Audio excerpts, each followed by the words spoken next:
Hello, fellow diggers. Well, it happened. EC Treasure Hunters are back. They put up a brand new video yesterday. Oh man, that's well worth waiting for, and they're just as nuts as they ever were. Tickles me. A lot of people didn't believe me when I told them they were back before. Jet Ski John went off. I mean, he was shocked and surprised and delighted all at the same time. I thought it was funny as hell. I told them, that they're back. And nobody believed me. Super Drew, all them, they didn't believe me. They can't be back. But they were. I mean, Bill's wife Anita even commented on my They're Back video. That I know stuff that she don't know. She lives with one of them and damn near lives with the other. And here I was bringing the news that they were back. I knew they were back. They're not going to just put up the videos and leave it at that. They got to do something new. So I knew we'd be hearing from them, but I got to admit that was one hell of a 25-minute video from them, and the only problem is right now, this Wi-Fi that we got, I think it's 52 bits a second is what it says it is, but I don't think it is. Because I've got a Samsung S3. And when I try and watch a video, if I'm watching a movie, it plays no problem, no stoppage. If I'm watching a music video, it plays no problem, no stoppage. If I'm watching a video on the metal detecting stuff, it'll play for 30 seconds and buffer for 30 seconds, and play for 30 seconds and buffer for 30 seconds, then play for 10 seconds and buffer for 30 seconds, then play for 1 second and buffer for 30 seconds. It takes forever to watch a damn video. When I started watching Bill and Bob's video, there were no comments. None. By the time I got through watching it, thanks to this sucky fucking, oh God, pardon my French, this sucky Wi-Fi that we got, there was probably 30 comments, so it made it look like I was a Johnny-come-lately, and I wasn't. Like I said, when I started looking at it, there were no comments. But there ain't nothing I can do about it. I'm thinking about getting this Exceeds. It's a satellite Wi-Fi, satellite internet from space, and maybe they can run the satellite in here. It's like $40-something a month, and then I can get that the Straight Talk home phone service and hook it up on that. I might just do that, because what they're charging us for phone and internet is too much now. It's like $72 a month what they're charging us, and that's ridiculous.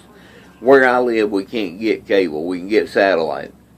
I've got an outside antenna for the TV, and we get probably 10 channels, which that's fine. If I had a rotator on the antenna where I could turn it in different directions, I could turn it that way and pick up Albany and pick up channel 14, 1, 2, and 3, which that's the Georgia. It's where you get Antiques Roadshow and all that shit. It's a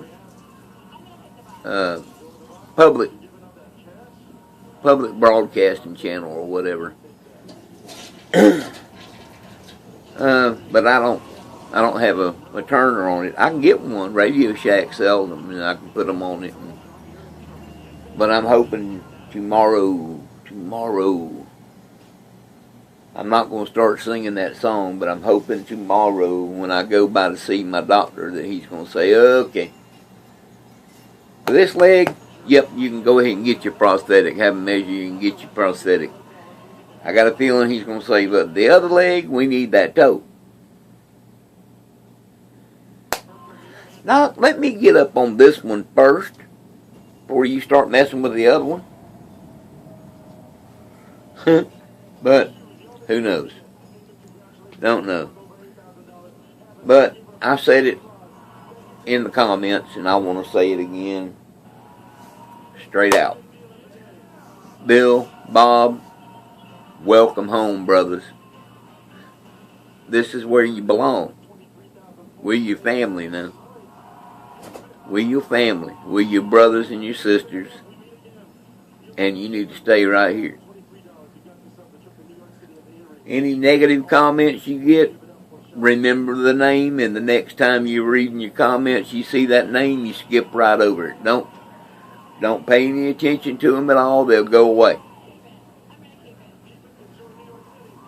That's the way I do. I had one person that was giving me negative comments.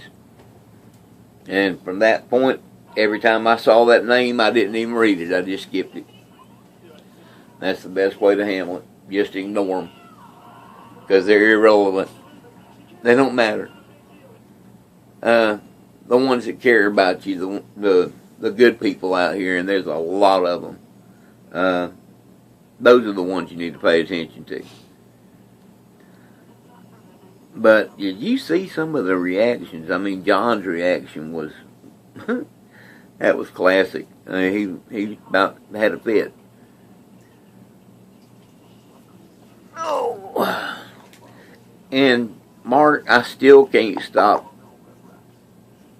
rubbing this box. I pick it up and I run my thumb around the sides and all over the back of it and everything, and I done figured these stars out, dude. I thought you had found a little dowel rod or something and you cut little biscuits to put in there for stars. You still had to cut and etch out where the star was going to be, but then you filled it up with wood putty, didn't you? That's pretty damn slick. Yeah, I couldn't tell with the naked eye. It don't look like it. When I got my magnifying glass after it, that's when I saw it. Son of a bitch, that's wood putty. Okay, he notched out for the stars and then he filled it up with wood. Okay, that makes sense. And I love the way you alternated for the stripes. I mean, look at that. He's got one running this way, then he's got the other one running this way, and then running to give it the illusion of being stripes. That is so cool. And the big 1 penny for a penny digger, that is cool too. I kind of thought you'd probably put a 1958 halfpenny on a box for me if you made one. But I appreciate the 1 penny being as I'm penny digger. Okay, I can appreciate the... And I've got a can of clear acrylic in there. If I rub the coating off, picking it up and running my hands over it all the time, if I wear it off, I can replace it. This is so cool. I mean, and Mark admitted I am the only one on this side of the pond that's got one.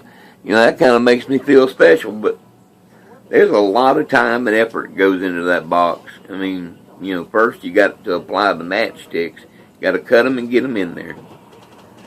Then you got to get the plaque made and whatever else you're going to put in there, and make sure that the matchsticks go right up to it. And then the varnish, you put on a coat, let it dry overnight, wake up the next morning, take some fine sandpaper and rough it up. Get it ready for another coat. Apply that coat. Don't touch it again till the next morning. Get some fine sandpaper and rub it up. Ain't no telling how many coats he put on there, but I'm guessing anywhere between 5 and 10. I think it's probably closer to 10, but that's me. But, I mean, every little spot, like you see a little spot right here where the matchsticks, it was a little broken part of the matchstick and it got a little hole right there. You can't feel that when you run your finger over it at all. See, it's just a little little spot right there, a little dark spot. That's actually a hole, but you can't feel it with your finger because it's full of acrylic or varnish or whatever. Where the matchsticks go together, you can't feel the seams. And there's a lot of them. I mean, he's got a lot of seams here.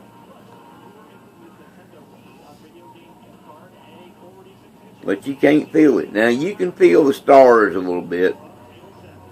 And I don't think they're good enough for a deaf person to know what, a blind person to know what they are. But you can feel them.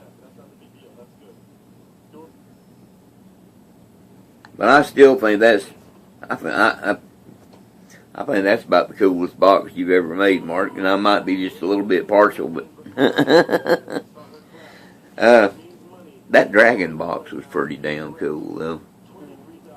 That was cool with that Celtic dragon in. I wish I could have won that, but I don't even remember who won it. But whoever it was, ooh boy, they got a nice one. All right, well, I guess I'm through ranting about Wi-Fi and all that crap and welcoming Bill and Bob back to the fold. I am so glad to have you guys back. When y'all left last time, everybody asked me, Penny Digger, where do you see treasure hunters go? I didn't know shit. Y'all came in and told us a little bit a couple of times, but other than that, I didn't know a damn thing. But, good to have you back, guys. Welcome home. And this is your one and only Penny Digger. And I'm out.